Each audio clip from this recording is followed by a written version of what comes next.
Alô, alô, sejam bem-vindos aqui. Aí, agora sim, correto. Alô, alô, sejam bem-vindos aqui a mais uma edição do Telefonemas. Eu sou o Vinícius Félix e o Telefonemas, caso você ainda não saiba, é o nosso podcast de conversa de entrevistas, né?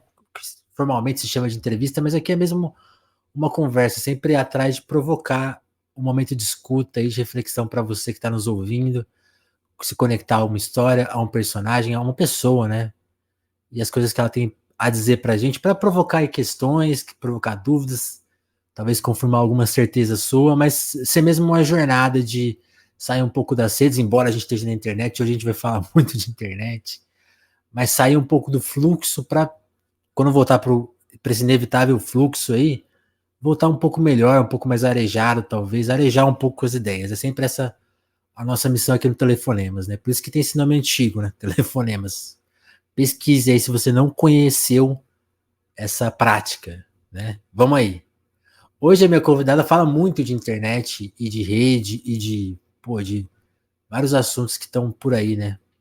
Bolsonarismo, extrema-direita. E eu vou apresentar ela formalmente. Letícia, se eu me atrapalhar aqui com o seu Lattes, depois você me corrige, tá?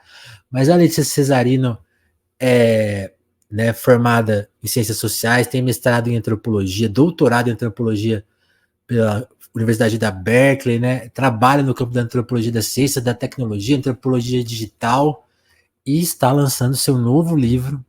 Agora vai sair agorinha, tá? Parece que está esgotado por enquanto, mas eu imagino que logo vou imprimir mais aí pela UBU, que é o mundo do avesso, política e verdade na era digital, né? Para quem não conhece a Letícia está sempre aí nas redes, especialmente ali no Twitter, discutindo, debatendo o que é esse mundo digital atual, né? O que ele tem a ver com a política, o que ele tem a ver com o jeito que a gente anda pensando, se expressando e tudo mais.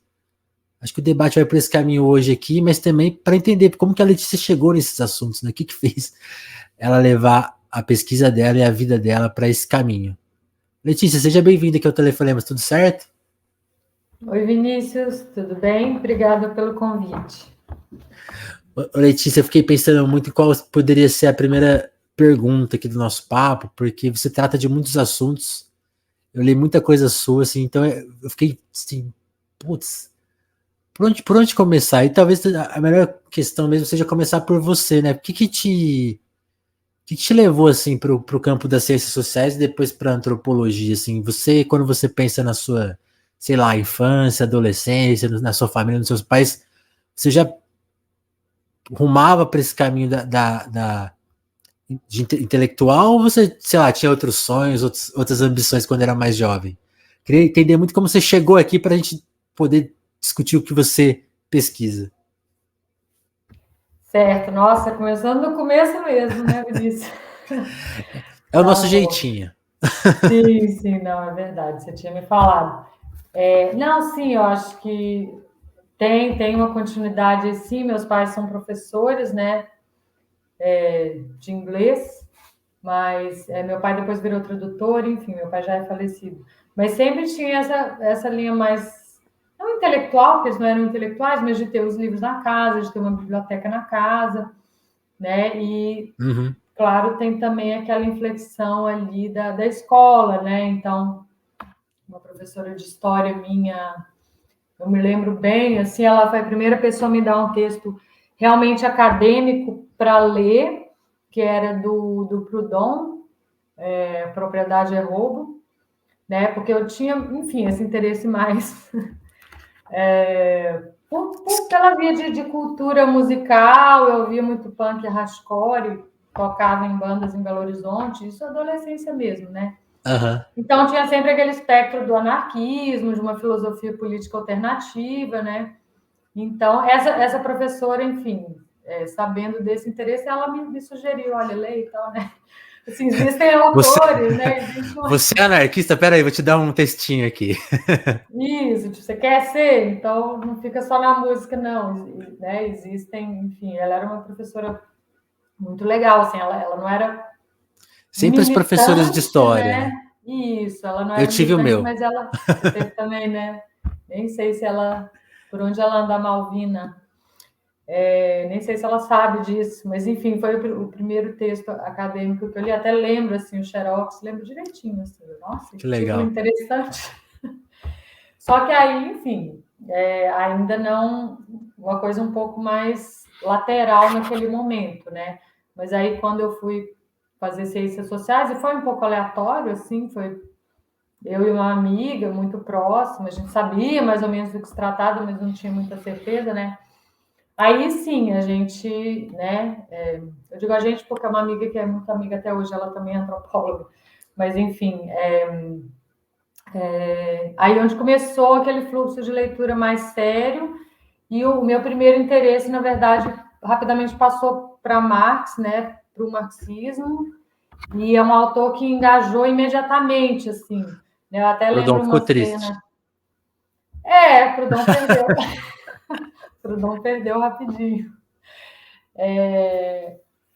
Eu me lembro dessa cena, né? Que eu ia para o FMG de ônibus Aham. e sempre aproveitava para ler os textos no ônibus, eram uns 40 minutos ali de viagem. E eu me lembro quando eu li a crítica da economia política, que eu fiquei tão absorta no texto que a hora que eu vi eu estava no aeroporto. Tipo assim, eu já tive passado totalmente o ponto do FMG e tal. E isso é bem paradigmático assim, do tipo de carisma do Marx como autor. Né? Então eu comecei a maratonei os principais textos do Marx ali, embora naquele momento, a gente está falando no final dos anos 90, né?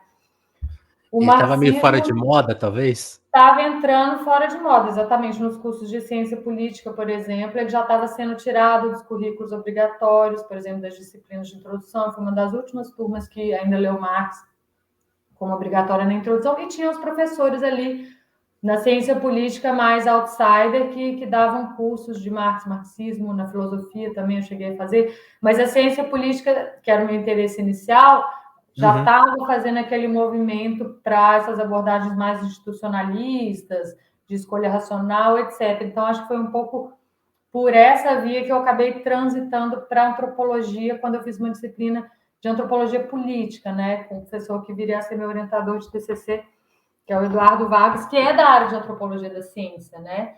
Então, eu acabei migrando dessa área de política para antropologia política e depois para antropologia da ciência ainda na graduação, que é a minha área nativa, digamos assim, até hoje, né? Embora foi se complexificando, mudando, mas é a minha área de interesse. Eu acho que diz muito sobre como eu, nessas Chegou pesquisas até aqui. atuais, eu tenho, né, abordado esse tema da política, da internet e tal. Que interessante. Antes da gente puxar, eu gostei dessa coisa que você falou do Marx, porque o Marx está muito realocado de novo, né? Tipo assim, até porque é engraçado, até saiu um texto muito interessante na Jacobin, que é o prefácio de um livro aí que vai sair, que é isso, né? Nunca se falou tanto em socialismo, né? Aliás, um presidente nunca falou tanto em socialismo, né? Que esse presidente é Jair Bolsonaro, né? Tem essa ironia. Mas antes de chegar nesse ponto, eu queria voltar um pouco, você falou um pouquinho antes, que é de ter banda. Você sonhou em fazer música? Você tentou se expressar pela arte? Assim, você via esse caminho ou foi mais uma coisa, um roubo da adolescência? Não, nunca foi sério, não. Não, eu gostava de tocar, eu gostava do evento, né? Tanto que eu Aham, não me dediquei muito, assim, eu tocava guitarra, tocava baixo também, dependendo da banda, mas eu gostava do rolê, digamos assim, né? De estar no entendi, palco, de estar todo fim de semana, tinha, enfim, da socialidade ali e da música em si, mas não, nunca pretendi levar a sério, tanto que eu nunca estudei seriamente música, né? entendi. Mas se a sua banda tivesse uma cara, que cara seria assim, pra gente identificar? Que banda ela pareceria? As que eu toquei mais tempo, assim, uma era cover de Ramones, que aí era bem diversão mesmo. Aham, E outra que foi mais séria, a gente chegou a fazer música própria, gravar demo, já era uma banda de hardcore melódico. Então, mais ou menos nessa linha ali. Eu só via isso, assim, depois é que eu fui diversificar para outros gêneros, mas era uma coisa bem entendi. monotemática naquela época. Agora, falando da sua pesquisa, você falou de como o Marx mexeu com você, né? Eu queria que você falasse um pouco mais disso, porque é justamente esse momento, né? Tipo assim, um autor que ficou em descrédito, né? O mundo, né? Você falou ali, anos 90, esse neoliberalismo tomando mais conta, né? Um presidente neoliberal, a universidade mudando de cara. Como que era ler esse autor e, assim, aí fazendo esse progresso, como que é ler ele hoje, que, assim, ele tá quase na moda, né? Tem influencer marxista, virou uma palavra, né? E de novo, a gente tá num governo que o presidente vive falando de socialismo, de comunismo, então o Marx está ali, tipo assim, né, no debate de novo. Como que você vê esses dois momentos? Quando você leu lá, tipo assim, pô, tá mó fora de moda e agora todo mundo sabe uma frasezinha, todo mundo cita alguma coisa. Pro mal ou pro bem, né? Pois é, eu não tenho muita inserção assim nessa esfera digital marxista, para além do que chega para mim, onde eu Aham. estou, que é outra bolha, digamos assim, né? Mas não, a gente nota claramente, né? Tem são várias releituras, né? Nos Estados Unidos também, em outros lugares, que mostra, eu acho, como que o marxismo, o socialismo, ele sempre vai ser esse contraponto ainda por um bom tempo, né? Porque teve aquele momento do fim da história, não tem mais alternativa ali né, com a queda do muro, mas à medida em que o sistema político se reacomoda, o socialismo reaparece como esse contraponto, né? Sim. Só que a cada ciclo, digamos assim, né, nem o capitalismo é o mesmo, né? E nem esse contraponto a ele é o mesmo. E está em ascensão, eu acho, né? Mas ainda muito tímido, né? Qual vai ser esse novo socialismo, né? Esse socialismo adaptado ao momento contemporâneo, né? Porque tem essa inflexão agora da extrema-direita, que meio que ocupa um papel antiestrutural, que sempre foi da esquerda, né? Então, eu acho que ainda vai demorar mais um pouco para essa reacomodação acontecer, mas eu acho que quando ela acontecer, a esquerda do espectro vai estar o socialismo de novo, né? Só que é isso, é igual você comentou, é um socialismo que agora não passa só pela academia, nem só pelos sindicatos, né? A gente tem outros, nem só pelo jornalismo, enfim, de esquerda, tem outras agências e outros meios, né? Outras mídias também atuando aí. E eu acho que, inclusive, é algo que mereceria mais atenção, assim, porque a extrema-direita, ela atraiu muito a atenção dos analistas, né? Dos acadêmicos, da própria militância, mas eu acho que está no momento da gente começar a olhar também para essas emergências que poderiam estar fazendo frente, né, fazer oposição a isso, e não só essa volta para o centro, né? Esse momento que a gente está agora, não, vamos reequilibrar o sistema político, botar ele no eixo de novo e depois a gente vê o que faz. Eu acho que sim, temos que fazer isso, e o Lula é o nosso nome para isso, Sim. pelas circunstâncias que estão dadas, mas em algum momento eu acho que a gente não pode deixar a extrema-direita virar realmente o centro atrator do espectro político como um todo, porque senão você puxa o espectro todo para a direita, né? Você tem que ter uma força forte ali do outro lado para poder, né, tá puxando as pautas, que são as pautas que importam e que estão meio ali suspensas até que a gente se livre desse problema aí temporariamente, né, pelo menos da extrema-direita no poder, que é diferente ela Então, existir e estar no poder, né? isso é muito interessante, Leti. Eu vou te chamar assim porque é o dia que eu te vejo no Twitter. Não sei se você permitir, lógico. Isso que você falou é muito interessante, porque, tipo assim, a extrema-direita conseguiu radicalizar o debate, né? Trouxe todo mundo, né? O Alckmin tá cantando internacional agora, né? Então realmente levou todo mundo para um centro, né? Uma coisa muito confusa, muito difícil de entender. E você falou duas coisas interessantes aí. Isso é uma estratégia agora para vencer isso, mas tem uma coisa que você também cita bastante, que tem uma permanência aí, né? Que está em jogo, né? Porque assim, esse debate, essa frequência do debate já mudou, né? Então, assim, já as pessoas. E tem um diálogo muito forte desse tipo de debate com a forma que a internet está estruturada hoje, né? Acho que é isso que talvez o seu livro discuta, mas eu ainda não pude ler, né? Mas estava lendo todos os seus artigos e vejo que a sua pesquisa está rumando para isso, né? Tipo assim, existe um forte diálogo entre a forma que a internet é estruturada hoje e esse tipo de política, né? Então, assim, o individualismo, né? As facções, então, tipo assim, né? Não deixa de ser irônico e muito simbólico que o principal efeito de esquerda que a gente viu nas redes recentemente seja algo extremamente, talvez, bolsonarista, que é o Janones ali repetindo estratégias, repetindo provocações e colou, né? Então tem todo um debate, tem gente brava com ele, gente feliz com ele. Então, isso talvez prove um pouco até o seu ponto, né? Tipo assim, esse sentimento de pertencimento, né, a nossa mente está muito parecida com a internet, né? E isso conversa muito com a extrema-direita. Eu não sei se eu tenho uma pergunta aqui, mas eu acho que eu queria te ouvir falar sobre esses tópicos, porque eu acho que essas duas coisas me atraem muito. Como vencer isso usando uma linguagem tão favorável a eles, né? E aí até é engraçado que realmente hoje existem influências marxistas e de extrema esquerda, talvez assim possa se dizer, num lugar que repudia muito eles, assim, formalmente, tecnicamente, né? E o pós, né? Assim, como imaginar um pós-debate ou como lidar, o que essas pessoas vão fazer, né? O que vai acontecer? É difícil prever o futuro, mas essas duas instâncias, assim, como que você lê? Uhum. Tem um argumento do livro realmente que é essa infraestrutura técnica que a gente tem hoje, que não é necessário essa internet, poderia ter sido outra coisa, né? Outra Ela já coisa. foi outra coisa. Mas o modo como ela foi capturada, né, por esse padrão de fazer dinheiro corporativo, enfim, do Vale do Silício, que agora está, enfim, em vários países do mundo, mas é o padrão original deles, né? Essa infraestrutura, ela é de direita, né? Tem toda uma discussão na antropologia da ciência, no campo CTS, que é o campo mais interdisciplinar de estudos sociais da ciência, né? Que trabalha há muito tempo já essa questão. É possível a tecnologias, e principalmente infraestruturas técnicas, terem uma política ou terem um viés político enraizado no próprio design delas, Uhum. né? E um dos capítulos do livro o segundo, né, responder isso positivamente, sim, que essa internet que a gente tem hoje, ela tem um viés que não significa uma causalidade no sentido simples, né, mas que ela tem um viés de direita e que ela favorece o tipo de política que a extrema-direita né, abraça e, enfim, encoraja hoje.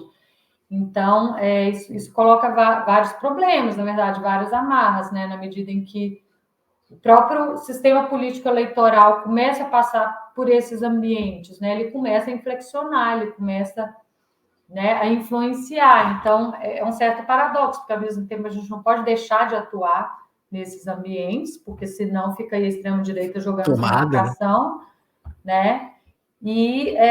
Mas ao mesmo tempo tendo esse cuidado de não se deixar capturar por essa lógica da guerra, essa lógica da bifurcação, né? Que é a lógica deles. Eu acho que tem assim, tem uma questão por trás, que até o livro de certa forma discute também, que é a esquerda, ela tem um compromisso. A gente tem partido de um pressuposto que a esquerda, ou a esquerda socialista, ou as vertentes da esquerda, tem, por definição, um compromisso democrático. Certo. E aí, quando a gente diz um compromisso democrático, não só com a democracia, como soberania popular, que sempre foi o nicho de militância da esquerda, que agora está capturada pelo bolsonarismo, como o componente né, institucional, liberal, no sentido do liberalismo político, né? Que a gente precisa ter uma sociedade plural, a gente precisa ter esquerda e direita, e é esse equilíbrio, né, que torna uma sociedade democrática, e é dentro dele que a gente avança as pautas de esquerda, porque senão, né, é muito fácil para a esquerda também resvalar a famosa ferradura, né? Você acaba resvalando ali para um devir mais fascista ou proto-fascista e se desvencilha desse compromisso com os padrões, né, com as estruturas da democracia liberal. Então, dito isso, por isso que existe essa simetria, ao meu ver, porque essa internet ela tem vieses técnicos que vão em outra direção, né, que não vão nessa direção da construção do mundo comum que a democracia representativa, né, propõe. Então, eu acho que são várias frentes de atuação, né? Uma delas são mudanças dentro da própria indústria, o que reverberaria em transformações na arquitetura algorítmica para reequilibrar mais esses vieses, né? Porque hoje eles tendem muito à segmentação, e quando a extrema-direita captura essa tendência algorítmica à segmentação, ela vira bifurcação propriamente dita, né? O que na literatura às vezes se chama de antagonismo amigo-inimigo, né? Você bifurca em dois campos separados e realmente vira uma lógica de guerra, como a gente está vendo, especialmente nessa eleição, porque, né, na passada foi só o bolsonarismo jogando com essa lógica. Agora a gente tem setores dentro da esquerda, principalmente agora no segundo turno, que estão tentando contrapor a partir, né, dessa mesma lógica. A mesma lógica. Você acha que esse tipo de segmentação facilitaria a tentar fisgar as pessoas? Seria mais ou menos isso? Você usar isso ao seu favor, assim, talvez. Ou tentar usar, né? Porque as pessoas já estão tão segmentadas que fica mais fácil visualizar um padrão, um tipo de discurso, né, que seduziria elas, né?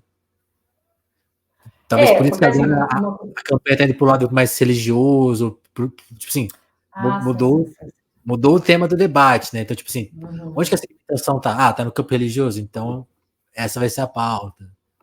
Acho que por aí. Sim, entendi. Você está usando segmentação no sentido que a própria indústria usa, né? Segmentação de públicos e como você vai microdirecionar, né? Isso, Conteúdo para cada um deles. Entendi. Isso. Então, existe essa segmentação interna, né, ao público da esquerda e ao público da direita, que o bolsonarismo também ele é bem segmentado, na verdade, né? Mas tem isso, mas tem a bifurcação em si, que é que eu trabalho mais no livro, né? Como essa segmentação levada ao extremo para uma lógica de guerra, entendi. Ela bifurca.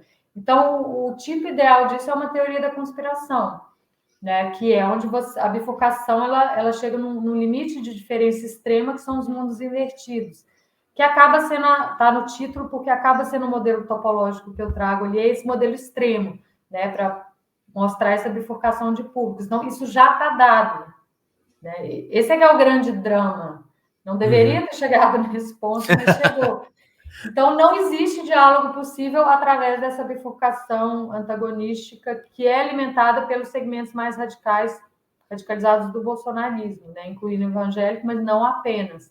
Que é esses públicos que no projeto Telegram já acaba capturando mais, porque tem os segmentos mais moderados do bolsonarismo também, mas o centro de gravidade do bolsonarismo são os públicos mais radicalizados. E desse ponto de vista, não existe reconhecimento recíproco possível, porque o inimigo ele é uma ameaça existencial, ele só pode ser eliminado, então não tem outra opção.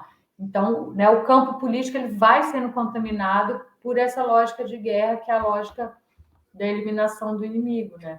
Entendi. Então, como que você... Porque aí uma coisa que eu tava também lendo naquele seu artigo, né, que você pega a ideia do Schwarz ali, as ideias fora do lugar, e você fala, pô, agora as ideias talvez estejam chegando, né? Existiu uma mudança, né? Se antigamente existia um antagonismo muito grande entre o primeiro mundo e aqui eu posso estar falando alguma besteira porque eu realmente não é meu campo, né? Eu sou só um jornalista. Mas se antes existia justamente essa, né? Tipo assim, o Brasil conseguiu olhar para o primeiro mundo com um horizonte, né? Para perseguir. E hoje o mundo é meio parece o Brasil, né? Para simplificar bem a ideia, né? Todos os lugares estão muito parecidos, assim, o neoliberalismo conseguiu transformar todos os países meio parecidos, então todos têm questões de desigualdade muito forte, né? Então aí cresceram, né, essa radicalidade política, então tem lá nos Estados Unidos também tem a teoria da conspiração, tem a extrema direita, os trumpistas, o QAnon, sei lá, né? Isso também enraizou lá, né? Parece muito com aqui, né? Então talvez a gente tenha até um pioneirismo nessa coisa, né? A gente talvez esteja até na frente dos processos aí do mundo. Não sei em que lugar que a gente está, mas isso está acontecendo no mundo inteiro, né? E essa é uma novidade, né? Então, eu queria entender um pouco da sua leitura, assim, quanto que isso está no digital e quanto você já enxerga dessa separação na vida prática, assim, né? Por mais que hoje ninguém fique mais offline, quase, tipo assim, como que essa radicalidade pode se expressar nas ruas? Hoje em dia você anda por algumas ruas do Brasil e ver essa coisa, né, das bandeiras do Brasil, né? Então, assim, não sei se é só a campanha que está fortalecendo isso, mas realmente parece que a gente está chegando num ponto de não diálogo, de uma crise talvez sem precedentes. Até você falou da coisa da eliminação, talvez as pessoas comecem já estão se matando em algum grau, né? Já ter essa eleição tá super violenta nesse sentido. Você já consegue, na sua pesquisa, calcular um pouco de quanto esse mundo ao avesso vai afetar o mundo, assim, existe a longo prazo uma mudança de paradigma que talvez seja forte demais e, sei lá, vira realmente uma coisa bem distópica, assim, Handmaid's Tale no Brasil. Pois não tem assim como prever, né? O que eu tentei fazer no livro é trazer visões de paradigmas de sistemas não lineares, e aí não só de dentro da antropologia, mas de várias áreas, matemática, química, topologia, porque, enfim, um dos pressupostos ali do autor que eu trabalho, que é o farol do livro, né, que é o Gregory Bateson, que é um membro do grupo original da cibernética, então, bem dentro do paradigma cibernético, é que sistemas, independente de em que áreas eles estão, sistemas humanos, sistemas biológicos, sistemas químicos, físicos, eles têm um certo nível de uma mecânica similar. Certo. Né? Então, eu trouxe isso para tentar pensar, não prever, obviamente, o que vai acontecer, mas cenários possíveis. Né? Então, o modelo topológico do livro é retirado da ciência do caos, é um modelo de um atrator duplo, mas assimétrico, né? Onde você teria uma estrutura normativa que seria ali um momento incremental, assim, da política, por exemplo, né? Então, ali nos anos 90, 2000, quando tinha aquela polaridade PT-PSDB, mas que tinha um chão comum, que era esse do Pacto de 88, e o sistema, né, estava relativamente estabilizado. Desde 2013, e com a ascensão da extrema-direita, com o bolsonarismo, né, você tem uma desestabilização que vai se acirrando, porém, sem causar uma ruptura ainda nesse Formal. equilíbrio principal, digamos assim, que foi o que aconteceu, por exemplo, no século XVI, com a prensa mecânica e a Revolução Protestante. Ali foi uma ruptura de fato. Né? A mídia acelerou processos de irrupção antiestrutural, né? Que levaram a uma ruptura do sistema mesmo. Aí foram 100 anos de guerra civil na Europa até você conseguir reestruturar de novo com Westfália só no século XVII. Então, uma questão logo no início, quando começou, e aquelas conversas do Trump e guerra civil uns anos atrás, né? Ainda se fala, mas enfim, de uma época só dessa possibilidade de guerra civil nos Estados Unidos e tal, antes do Capitólio, né? Sim. Mas a impressão que eu tinha, assim, observando a realidade, era que essa ruptura não parecia estar em vista, né? Por quê? Parecia que o próprio sistema sociotécnico ou técnico, né? Vamos pegar a internet, é porque não é só a internet, né? Mas enfim, vamos nos ater a isso. Tem a questão da financiarização também, né? A economia em si está muito algoritmizada, volátil, etc. Mas enfim, pegando só a internet aí, né? É uma infraestrutura que desestrutura o centro do sistema anterior, a ciência, a academia, o jornalismo, né, os partidos, a democracia representativa, etc. Mas, por ela ser uma mídia de causalidade circular, né, uma mídia propriamente cibernética, ela também permite uma reconstrução do sistema sociotécnico. É como se a crise e a resolução estivessem acontecendo ao mesmo tempo.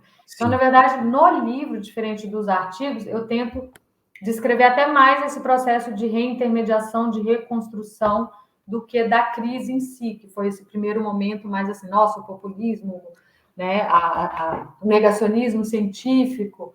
Né? Se não houve ruptura de fato no sistema, é porque tem uma reorganização acontecendo. E aí eu trago esses paradigmas de sistema para a gente estar pensando a reorganização em momentos de crise, em momentos de liminaridade. Então, tem a ver com a ideia de mudança de paradigma do Kuhn, embora eu não diria que a gente está vendo um paradigma novo emergir. Eu acho que a gente está naquele momento mais do meio do caminho, digamos Entendi. assim. Né? Então, eu não há... Mas aí a questão da violência, né? Aí é uma questão relacionada a isso. Vai ter uma ruptura violenta linear, do tipo, sei lá, golpe de Estado, guerra civil? Não parece. Mas não significa que você não possa ter efeitos não lineares, ou seja, pontuais, que vão vazando para o offline, porque parece que boa parte da violência, da agressividade que a internet gera ou ajuda a gerar é absorvida nela mesma.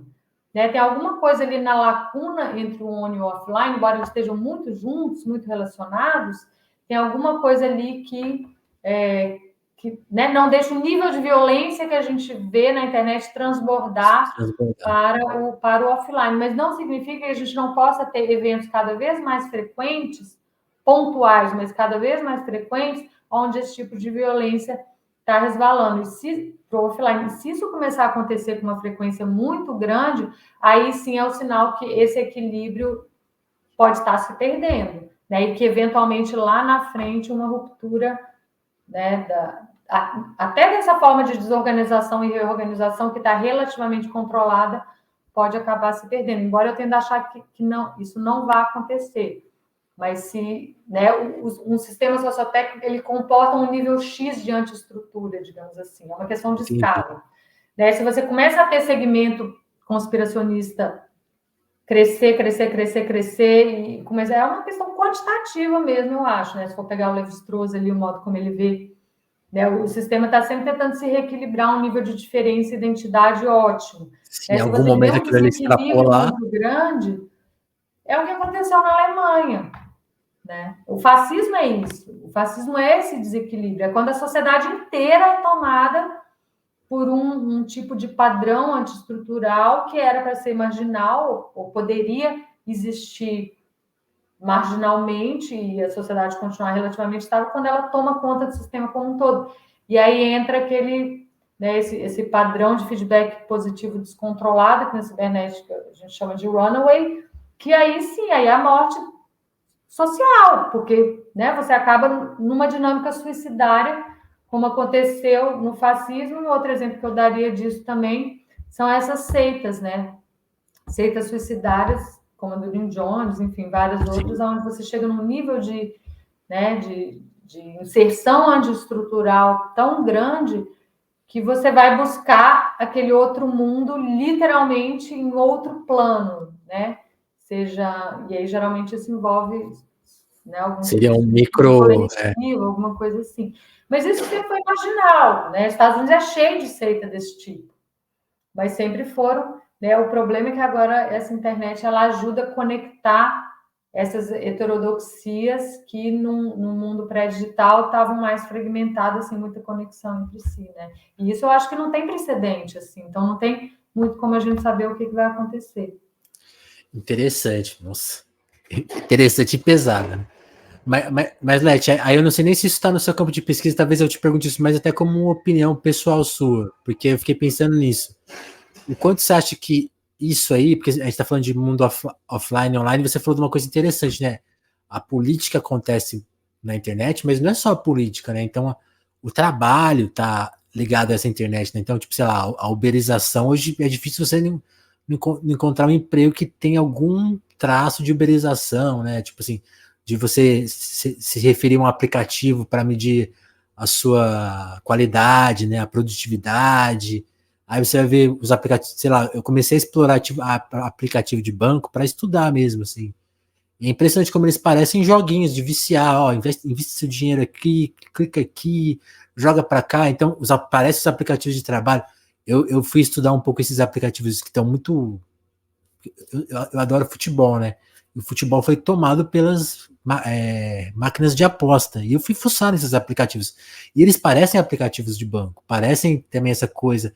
Não, faça seu dinheiro trabalhar por você, só que é jogo, né? É uma coisa com abstração, assim. Como que você acha que essas distorções, assim, tipo assim, aí, agora que a gente tá vendo essa explosão religiosa aí, que tá acontecendo, sei lá, o que aconteceu em Aparecida, que você vê, tipo assim, né, quase a individualidade tá num ponto assim que o cara consegue ir lá, expressar a religiosidade dele, gritando Bolsonaro, xingando, brigando com o bispo, tomando uma cerveja. Você tem uma análise, assim, tipo assim, de onde essa coisa está extrapolando em outros sentidos, assim, parece que é uma comunicação geral de muitas coisas acontecendo. Você falou um pouco disso, né? Não é só a internet, não é só a política, né? A nossa. Não sei se você estuda isso, mas por isso que eu tô te perguntando, essa é uma opinião mais pessoal, talvez.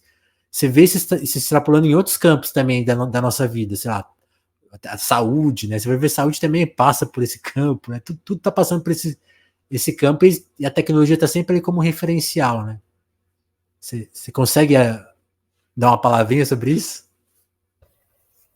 Eu tenho bastante interesse nessa questão, embora, né, a pesquisa para esse livro ficou mais restrita à questão das ciências, mas ciências da saúde, sim, e política, mas não, mas com certeza, porque uma das coisas, por isso que eu trago o paradigma cibernético de sistema, é que um dos efeitos dessa internet é esse colapso de contexto entre as esferas sociais. Então você começa a ver uma mistura entre política e todas as esferas, todas as outras esferas que antes deveriam ser apartadas da política, né? Questão da religião, militares, moralidades cotidianas, né? As pessoas julgam um político por critérios que são critérios da vida cotidiana. Às vezes, indústria do entretenimento, sabe? O tipo de storytelling que vem dos filmes, que vem das séries, as pessoas, né? Essa internet também ajuda a colapsar, por exemplo, muito contexto fato-ficção.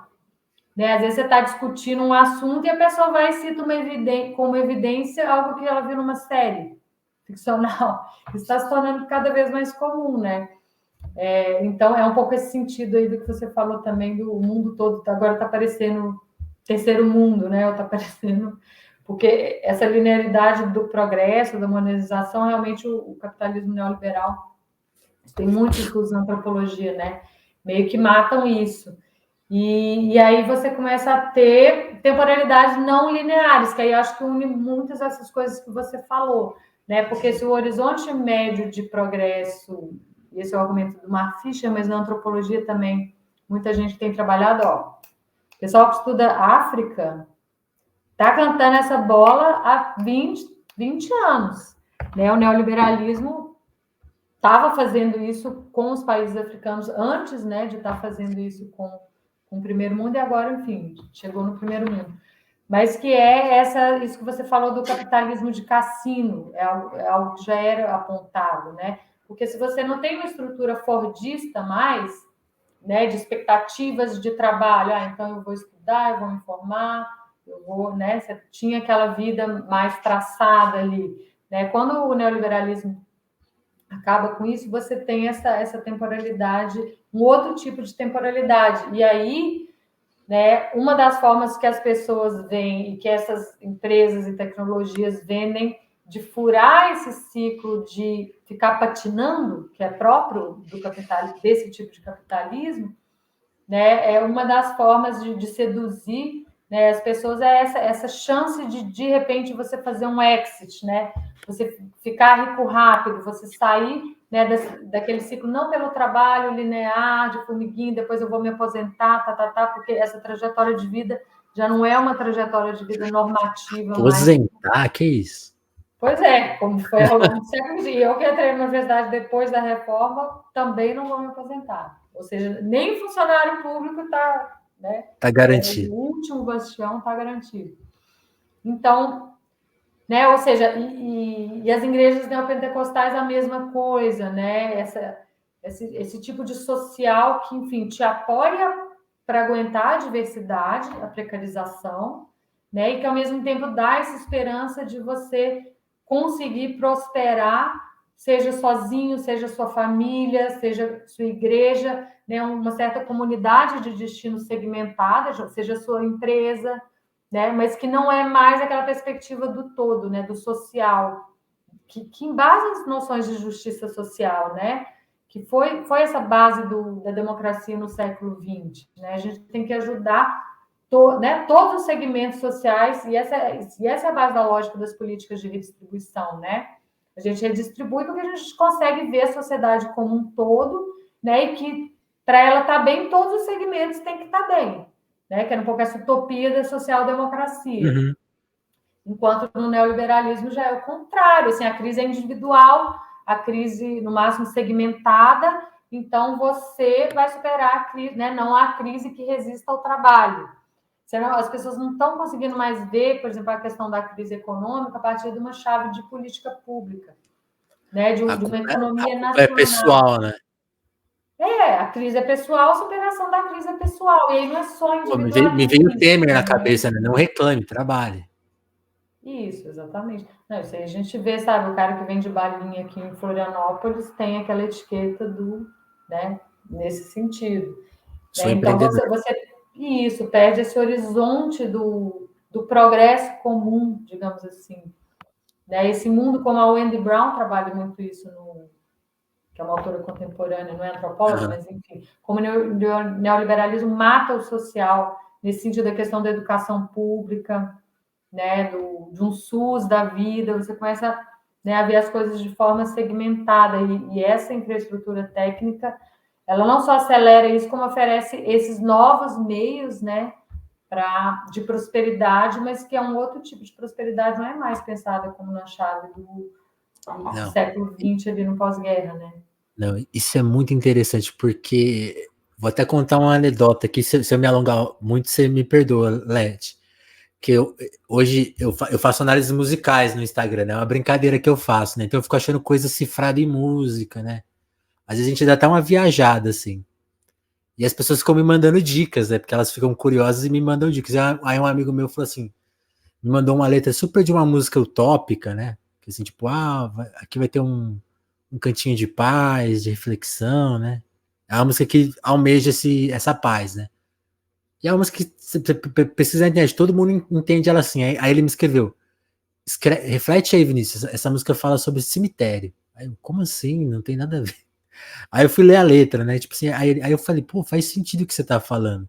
Aí eu fui pesquisar o que a autora quis dizer com a música. Aí ela tava falando justamente de transformação individual.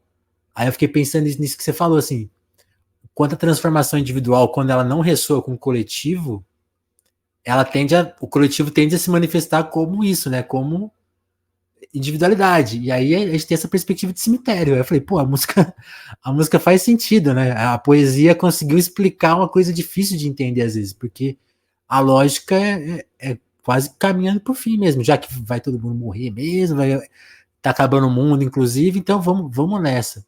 Quando a gente olha assim com essa freza, não sei se você encara isso, tipo assim, explica porque o bolsonarismo é tão popular, né?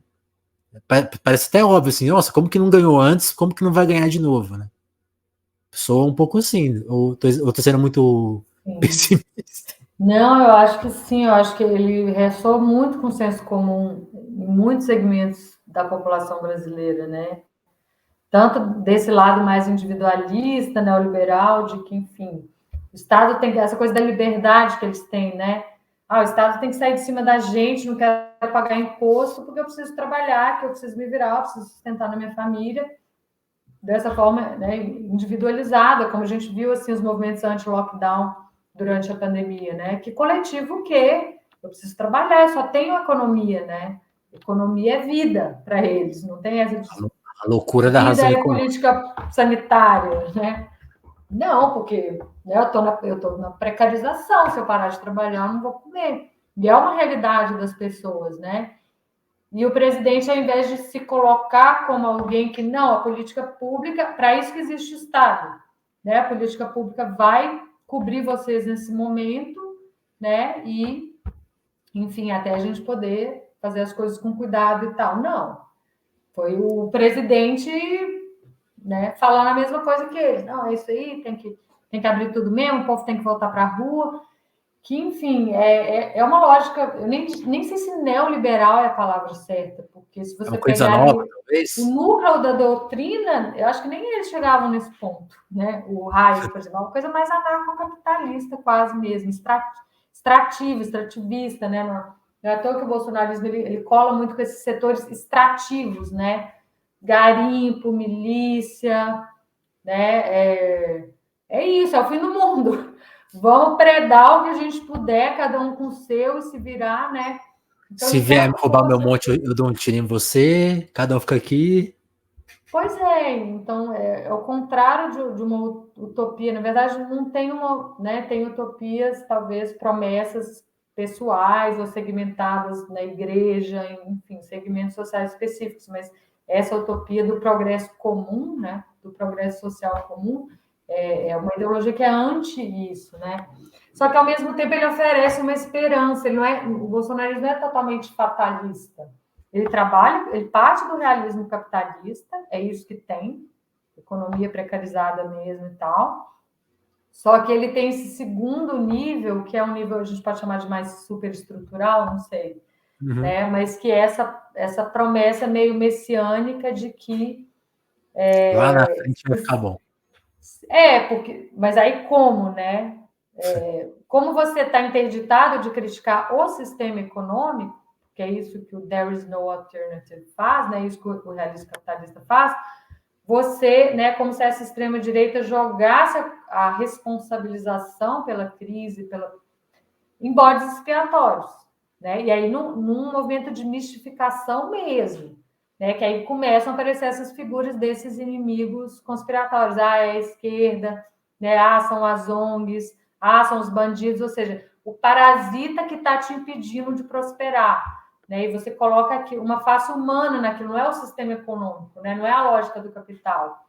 É um inimigo humano, é o Jorge Soros, e aí tem as várias versões disso, né? É o demônio, e aí você segmenta, mas a estrutura do bode expiatório é a mesma.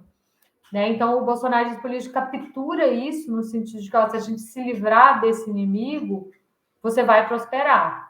Né? Porque é ele que está te impedindo de prosperar, não é o sistema econômico, isso não está no enquadre deles. Né? Então, eu até diria que a extrema-direita do tipo bolsonarista é a superestrutura adequada para o realismo capitalista, né? Para o nível de neoliberalização que a gente tem hoje e que pode ser que ele esteja indicando, até talvez de uma forma positiva, né? Uma nova dobra nesse sistema no sentido de impedir a progressão desse movimento, porque você vê até atores de centro, né? Atores de centro-direita, atores da elite econômica que estão, né, querendo segurar isso daí. Então, pode ser que dialeticamente a gente tenha que passar por isso, digamos assim, para que a coisa possa se reorganizar de uma forma melhor, né? Como você falou, eu não li nada do velho Marx, né? Mas você contou que leu bastante. Não sei se você vai, se não for a sua área, você pode falar, não posso falar sobre isso, mas eu sempre fico curioso, assim, porque do pouco que eu li o 18 de Brumário, né? E sempre que eu penso no Bolsonaro, eu vejo um pouco ali do Luiz Bonaparte nele. Você acha que tem algo assim? Você enxerga isso ou não tem nada a ver? Nossa, mas você pegou o mais difícil logo de cara. Porque esse livro, ele é um livro difícil, assim, porque ele é muito atípico, eu acho, né? Dentro da obra do Marx. Quando você pega os textos de muito economia quente, política, né? Propriamente dito, é o Marx cientista, ele sabe do que ele está falando, né? Tem uma linearidade ali no pensamento 18 Brumário, é uma coisa meio, né? Uma análise de conjuntura, né? Daquele momento ali na França, por que a Revolução não foi para frente, por que a história está andando para trás com essa volta, né? Essa segunda vinda aí do Bonaparte, agora como farsa, né? Mas, sim, não, esse texto tem sido super recuperado hoje, na verdade. Né? A parte da literatura lê como uma pré-história, digamos assim, da análise sobre a emergência do fascismo, né? Nem todo mundo concorda, mas enfim. Mas diz respeito a esse momento realmente de crise extrema, onde o sistema, ao invés de avançar na direção que era preconizada por ele, né, pelo Engels, a revolução o contrário ocorre, né? Você volta, né? A história é no contrário, digamos assim. E essas figuras populistas, carismáticas, né? Por alguma razão é muito comum, pelo menos em sociedades com Estado ou com Estado, enfim, sociedades capitalistas com Estado, né? Porque sociedade indígena, outros tipos de sociedade já é diferente, né? Mas essas figuras emblemáticas passam a agregar um todo social, né? Uma visão do corpo político, aonde as outras estruturas falham, né? As estruturas de classe, as estruturas de partido, né? Então, o populismo é muito esse movimento do espaço de crise, né? Você se agrega em torno da figura de um todo, que geralmente é uma figura desse tipo. Então, eu acho que o bolsonarismo não é exatamente o mesmo caso, obviamente, do Luiz Bonaparte, mas, sem dúvida, é esse tipo de momento histórico, digamos assim, eu acho que... E é um livro... Nossa, eu comecei a reler ele também e tem muitas ressonâncias ali. Não, quando eu comecei a ler, ele foi, acho que logo que ele foi eleito, assim, eu falei, nossa, parece a mesma coisa, assim, de você ler você vê que um monte de coisa precisa ser feita, mas quem tem a loucura para fazer? Então tem que ser essa figura que vai ser capaz de fazer o trabalho sujo, assim, né? Tipo assim, de remoldar a roda para que ela continue girando. Porque realmente chegou nesse limite, né? Mas... E ajuda a entender por que, enfim, no final as elites liberais e tal, muitas delas preferem o fascista, né? Sim. Elas preferem ele do que algum tipo de socialismo avançar, que é o que foi acontecer depois, justamente, ali, né? Já entrando no século XX. E a gente vê hoje de uma outra forma, né? E aí é uma pergunta, a pergunta que vale milhões, né? Nem sei se você vai ter resposta, hein, porque senão vão te pedir ela. Como que a esquerda, você acha que a esquerda pode lidar com essa leitura, assim? Porque acho que em 2018 foi muito complicado, né? Primeiro que era uma novidade, acho que eu já vi você falando sobre isso, não sei agora se eu estou me confundindo. Mas em 2018 era uma novidade, era uma situação totalmente atípica, né? Primeiro que era uma coisa não experimentada, né? Não, ninguém sabe, né? Embora eu acho que tem aí um grande cinismo, né? Especialmente da imprensa, para falar da área que eu entendo um pouquinho mais, né? Como jornalista, de falar, ele vai ser ok esse governo, não vai ser fascista, né? Pô, melhor do que o PT que roubou tanto, né? Então tinha esse discurso ali, né? Era uma coisa não experimentada, em tese, tinha esse ilusionismo ali na imprensa e tal, e tinha a figura central de fora do jogo, né? Que é mais um elemento aí político, né? E em 2022 é meio que duas coisas acontecendo ao mesmo tempo. Tem um revanchismo de 18, porque agora a figura política ausente está presente, né? Está liderando, ganhou o primeiro turno, mas tem essa mesma. O Bolsonaro está lá, experimentado, né? O resultado: uma crise econômica bastante profunda, 700 mil mortes pela pandemia, promessas completamente malucas, né? Tipo, o que ele está prometendo por orçamento vai quebrar o Brasil, né? A coisa do orçamento secreto já está se tornando um dos maiores escândalos de corrupção da história do Brasil. Hoje tem gente sendo presa por causa disso aí, leiam na Piauí.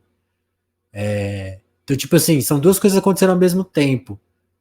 E meio que o ferramental tá aí de leitura, né? O que você passou pra gente é tipo assim, ó, é o que é, o mundo é esse. Você consegue enxergar formas de se lidar com isso? Você acha que dessa vez estão lidando melhor com isso? Porque. E aí, questão eleitoral, acho que é um pouco atípico, é um momento atípico, né? Se usam de estratégias que não vão se usar no governo, né? Tipo assim, é mais retórica, mais conversa, né? Você acha. Aí, né, não quero pedir para você fazer previsão, mas você acha que. Como seria um eventual governo Lula, tipo, assim, trabalhando com essas chaves, né? Porque a sociedade está nessa chave que a gente acabou de listar aqui para todo mundo. As pessoas estão operando com esses sentidos, né? E elas não vão deixar de operar com o Lula eleito, né? Então, como você está vendo essas duas coisas? Como seria um eventual governo, mas como que você está lendo a eleição? Assim, a esquerda está sabendo ler a realidade? Essa é a minha pergunta objetiva. Eu acho que está lendo muito melhor do que antes, né? Eu acho que, inclusive, isso reverbera no tipo de campanha que está sendo feita, né? Eu estou gostando muito, eu estou achando uma ótima campanha, assim, tanto a campanha oficial, né? Quanto, enfim, reverberações aí mais orgânicas. Parêntese feito ao Janones nessas últimas dele que a gente ainda tem que ver no que vai dar. O da Mas, análise é enfim, complicado. experimentos estão acontecendo, vamos ver no que eles dão, né? Sim. Mas vai ser um governo muito difícil. Vai ser um governo constante. Pensa o que está acontecendo com o Biden, né? Que está numa situação muito melhor, porque você tem uma estrutura, a gente está falando do Estado americano, ele tem um apoio maior da base legislativa do que o Lula vai ter, né? Então vai ser um governo para tentar botar a coisa no eixo e olhe lá, mas não vai ter nada incremental. Acho que não tem nem como. A não ser que o Lula seja realmente o mestre dos magos da política, que ele vai conseguir o Congresso Nacional inteiro, sabe? Eu acho que muita gente acredita isso, que o cara tem uma lábia tão forte que a Damares vai andar com ele, que o Tarcísio vai virar lulista, sabe? Eu acho que tem existe um pensamento mágico, assim, Nossa, em alguns momentos. nossa, sei nem pensar. Eu pensei mais assim, boa parte do Centrão, enfim, convencer os caras. Cara, mas Ah, você vê sim, o isso aí eu acho Arthur que vai Lira, rolar. entendeu? O Ciro Nogueira, eles viraram bolsominions. Eu acho que vai ser muito difícil, assim. Né? E essas pessoas só trabalham com interesse próprio, né? Mas tudo bem, aí pelo menos está uma abertura para o Lula talvez conseguir, né? Mas vai ser o Lula ali, coitado. Dá até dó, assim, vai ser a última contribuição dele para o Brasil, 4 anos muito intensivos de não deixar a coisa estourar de novo, digamos assim, né? Eu acho que vai ser até mais crucial se ele ganhar a eleição, né? Porque tem isso também, mas eu acho que vai ganhar. Mas aí o próximo governo é que talvez eu acho que seja mais estratégico ainda, né? A próxima eleição, porque o bolsonarismo vai tentar voltar, como o trumpismo também está tentando, eles não vão em lugar nenhum, eles estão aí, Aham. né? Mas quem seria capaz de inaugurar um novo período incremental, digamos assim, para a gente poder ter política pública, para a gente poder ter planejamento, para a gente poder fazer as coisas, né? Esse governo Lula não vai fazer, ele vai tentar só frear essa inércia do que aconteceu ao longo desses 4 anos, que muita coisa foi Sim. desfeita, orçamento secreto já está encastelado ali, né? Mas eu fico relativamente otimista porque a gente vê assim forças importantes nesse segundo turno, realmente ali. Hoje a gente consegue separar bem melhor o joio do trigo, né? Nesse segundo turno. A gente vê direitinho quem foi para o lado, quem foi para o outro, quem tem compromisso com democracia, quem não tem. Então, assim, pelo menos isso aí agora a gente, a gente É. já sabe, né? Eu, às vezes, acordo mais pessimístico, tipo, com isso, assim. Ah, não existe um sucessor evidente. Mas quando você olha para a história, raramente houve sucessores evidentes, né? Tipo, isso é um traço.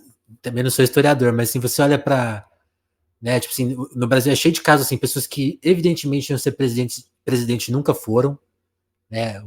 Agora eu não vou lembrar o nome desse cara, mas tem um nome antigo da história do Brasil que é quase o Ciro Gomes, concorreu em várias eleições, nunca ganhou, né? Sem criticar o Ciro, já criticando um pouquinho. E existem nomes que, assim, que eram figuras, o próprio Bolsonaro, pô, esse aí nunca vai ser, o próprio Lula, né, tipo, improvável, e aí se torna o presidente. Então, assim, a gente olhar agora e falar assim, pô, não tem ninguém que tenha a projeção nacional correta para ganhar em 26. A história já provou que isso aí em um ano resolve, se cria, se monta, é super maleável. Você concorda com isso, Leti? Vamos trazer alguém da academia para concordar comigo aqui. Não, eu tendo a achar que sim. O que eu fico pensando é em que medida o sistema informacional, que é por onde a escolha eleitoral das pessoas passa, né? Como que ele vai se reorganizar? Porque, assim, eu acho que é Quem que ele meio vai encampar e quem ele vai irreversível. destruir, né? Não, e que estilo de política. Eu tenho impressão, tá? Que vai ter uma Saquei. bifurcação, já está tendo, entre uma face político-eleitoral populista, porque é o tipo de escolha que as pessoas fazem, né? Eles já votavam em pessoas antes, né? Agora com a internet nem se fala. Vai ser o loop infinito das eleições populistas, né? No Todo sentido mundo da pelo perfil, né? performance política, né? Mas não necessariamente a pessoa que vai ter essa face, mas votem em mim, digamos assim, vai ser quem vai administrar, quem vai fazer programa, quem vai. Né? Eu tenho a impressão que está acontecendo uma bifurcação meio transversal aí desses dois componentes, o mais da democracia, né? O mais populista e o mais tecnocrático, digamos assim, né? O Lula, acho que ele ainda une os dois, porque ele tem uma fase carismática, é ele que faz a articulação política e ele tem uma equipe, enfim, ele ainda consegue agregar isso em torno dele. Eu tenho a impressão que talvez a partir de agora essas coisas vão estar mais divididas. Ou não, ou pode ser É, que o Alckmin seja passado o manto para ele e ele sem e tudo nenhum certo, né? carisma consiga ser eleito, porque a gente entrou num ciclo mais tecnocrático depois desse momento populista, que pode acontecer também, até num evento na Alemanha que eu estava recentemente, uma colega chamou a atenção que isso está acontecendo na Síria, parece. Né? Uhum. Então, não necessariamente você vai ter bifurcação, mas você vai ter um novo ciclo, né? Alguém no estilo de um Macron, no estilo de um algo que pode acontecer. Entendi. Porque aí tem até a provocação do Gregório do Vivier, né? Tá, que pode colar ou não, mas que o Lula seria o último presidente que nasceu sem internet, né? O último. Mas talvez não, talvez a gente tenha mais alguns ainda que pegaram a transição, né? Eu acho que sim. Eu tenderia a achar que o próximo vai ser alguém A piada é ainda que ele falou dessa assim: o Lula é o presidente geração. offline. Não, mas ainda. Porque a última geração sem internet é a minha. E eu não sou tão velha assim. Então, tem várias A gerações minha também, além da pô. minha, né? De políticos que, dos 40 para cima, né? Todo mundo. Talvez não foi político sem internet. Não, ainda tem um gap aí que dá para ter mais um ou dois, talvez, né? Mas tem E quando essa. chegar a turma do Nicolas? Quando esses caras tiverem Nossa, 40 anos. Jesus amado. Espero que até lá ele já tenha sumido, né? Mas você vê o Biden, cara de 80 anos. O Lula tem quase 80 também, né? Esse sistema ainda está muito dependente dessa geração anterior, né? Mas com certeza vão vir aí, eu acho que intermediários, eu acho que uma geração meio Simone Tebet, sabe? Acho que até o Aham. Ciro já passou um pouco. Mas talvez ali é que vai ter uma reorganização mais do próximo Profundo. ciclo, talvez, digamos assim, né? Não vai ser Manuela, não vai. Boulos, acho que não. Saquei. Olete, a gente combinou de fazer um papo indo e voltando, a gente acabou ficando muito na política, né? No papo de análise e tal. Queria fazer mais uma pergunta pessoal, né? A gente já estourou aqui um pouquinho o tempo, mas né, nesse campo da antropologia, assim, quem você acha que são cabeças que olham para o Brasil e fazem boas análises, que você sente assim. Eu sei que tem muita gente boa que ressoa, né? Tem muita pesquisa ressoando e tal. Mas entre pessoas que você sente que, né, assim, para academia, né, entre os pares já estão rodando legal, assim, bem, que você gostaria que todo mundo lesse, e talvez até nomes que você fala, pô, esse nome aqui ainda não foi valorizado, mas tem uma pesquisa interessante. Eu queria que você desse, assim, tipo, um resumo geral para pessoas fora da área do que de bom tem acontecido na área, né? Sei que é uma pergunta muito injusta, porque você deve ter horas para falar aí sobre isso, mas sim, acho que nomes que merecem atenção, pesquisas que merecem atenção, para a gente não ser pego, acho que tão no contrapé sobre o que é o Brasil, né? Pois é, menino, mas eu não posso responder essa pergunta. Eu vou me enrolar com meus amigos, porque eu vou esquecer alguém, eu Não, mas não eles vão quero dar perdoar. nomes assim. Tá bom, Não, não tudo vão. bem. Tanto que eu tive o maior cuidado com isso nos agradecimentos do livro, sabe? É difícil fazer Eu só citei agradecimento? nomes assim de coautores. É muito difícil, porque primeiro que a editora não deixa estender demais, tem que ser uma coisa curta, né? E você não dá para botar todo mundo, né? Você vai esquecer alguém, você vai. Então, eu só nomeei coautores, aqui no Brasil, só coautores mesmo. O resto ficou meio assim, citei alguns de vocês aqui ao longo do livro, né? E realmente eu cito vários. Às vezes pode E ir por ali, parabéns. pelas minhas referências bibliográficas no livro, mas eu acho que, assim, vindo de onde eu estou vindo, né? Que é essa Certo. tentativa de estar pensando o processo social a partir de paradigmas de outras áreas, né? E isso eu acho interessante, porque a internet ela muda muito o tipo de social que as ciências sociais estavam acostumadas, né? Esses sociais mais não lineares aí que a gente está falando, uma área que eu tenho visto um potencial, por incrível que pareça, e que eu tento trazer no livro, é a etnologia indígena. Porque ali você desenvolveu teoria sobre um social atípico, que não é o social durkheimiano ali que as ciências sociais está acostumado, que é Uhum. esse social mais não linear, mais, né, deleuziano, digamos assim. Né? Então, até no lançamento aqui do livro na UFSC, eu convidei dois colegas da etnologia que trabalham justamente teorias da influência, né? Nesse tipo de sociedade sem Estado, porque, né, esse capitalismo que a gente tem hoje, na verdade, ele é uma força de deslinearização do social. Então, esse tipo de antropologia eu acho bastante interessante. Né? Um outro colega que tenta fazer isso por outra linha é o Piero, com a discussão sobre guerra híbrida, que eu acho interessante também, né? Tem uma leitura específica disso, mas... Né? Então, eu acho que essa antropologia que... Claro, a etnografia continua sendo importante, né? A descrição etnográfica dos processos ali. Na antropologia da religião tem muita coisa interessante também aparecendo sobre evangélicos, sobre outros setores, né? Mas em termos mais teórico-analíticos, digamos assim, eu tenho gostado dessas antropologias que vêm de outras áreas para cruzar, né? Ou seja, olhar para o processo político através do olhar de outras áreas da antropologia, né?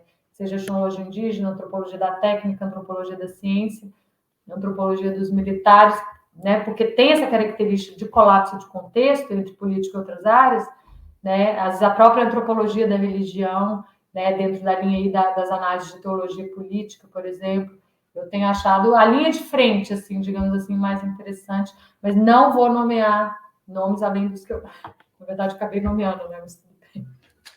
Não, mas tudo bem. Não, tudo bem. E curioso isso que você falou de agradecimento, porque eu li agradecimento de livro, eu fico angustiado, assim, se eu tiver que fazer um livro um dia, eu não vou dar conta de lembrar de todo mundo que ajudou. Eu fico de cara com quem consegue fazer. E tem autor que desrespeita a editora. Hein? Tem um livro aqui que tem 3 páginas de agradecimento. Eu falo, pô. E às vezes eu até fico procurando os nomezinhos para ler assim, pô, como que citou tanta gente, hein? Tá. Porque um livro é muitas ideias ali, né? E o A Bateson vida, né? fala isso, né? A ideia, elas são sempre coletivas.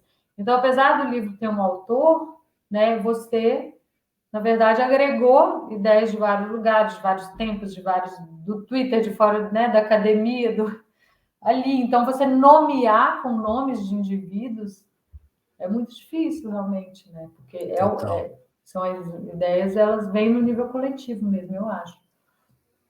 Mais uma curiosidade, né? Em quais redes sociais você tá? Porque eu fui te pesquisar no Instagram e não te achei. Você é só twitteira? Só por uma questão de gestão de tempo mesmo.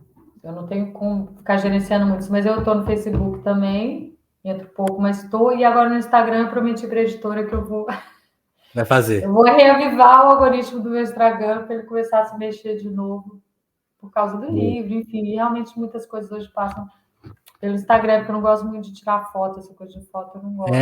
Eu também não, mas eu percebi que realmente as pessoas estão lá. É engraçado isso. As pessoas gostam de Vamos comentar, lá. de conversar. Aí eu fui para lá, né? Fui obrigado. Mas Então vou te eu queria que procurar você lá. convidasse todo mundo a comprar o livro. Também saiu um mini curso, né, lá no YouTube da Ubu. Queria que você fechasse a conversa fazendo esse convite para o pessoal, assim, quem se interessou, quais são os caminhos para chegar no seu trabalho. Ah, sim, legal. O Unicurso, na verdade, um aulão foi ontem, né? Ontem à noite, mas está lá no YouTube, quem quiser ver. Para quem assina o Circuito Ubu, o livro chega amanhã, ou sai amanhã, chega no dia seguinte, mas aí no 16, se não me engano, ele já entra em pré-venda. Ele entra em pré-venda no site da Ubu, já está em pré-venda no site da Amazon, mas eu sugiro que comprem na Ubu e não na Amazon, por razões óbvias. Mas, enfim, cada um sabe do seu. Jeff, E aí não, não nas sou. livrarias, Ah, nas ele ouviu. livrarias mesmo, ele chega mais para o fim do mês. E aí vai ter uma agenda de lançamentos aqui em Floripa, São Paulo, possivelmente Paraty, Porto Alegre, Belo Horizonte. Aí eu vou colocando ali mais no Twitter mesmo, né? No @LevCesar, por ali. É isso, então. Antes da gente encerrar, só fazer um agradecimento a todo mundo que acompanhou nossa conversa.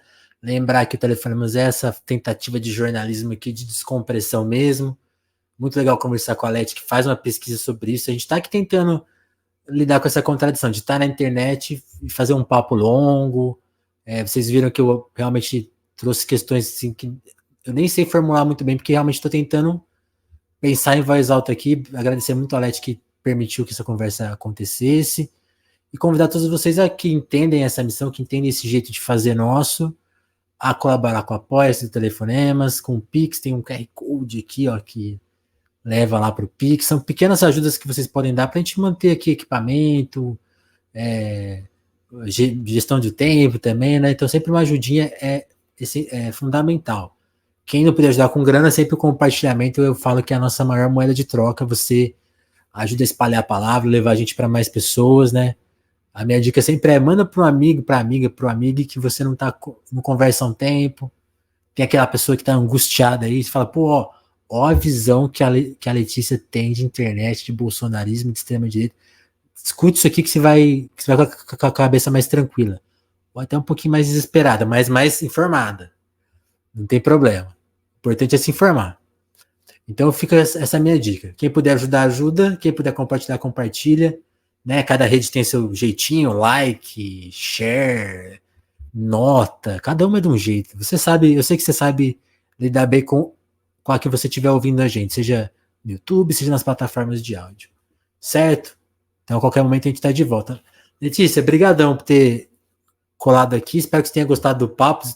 Eu tô meio destreinado de fazer entrevista, mas espero que não tenha sido muito confuso, que você tenha curtido.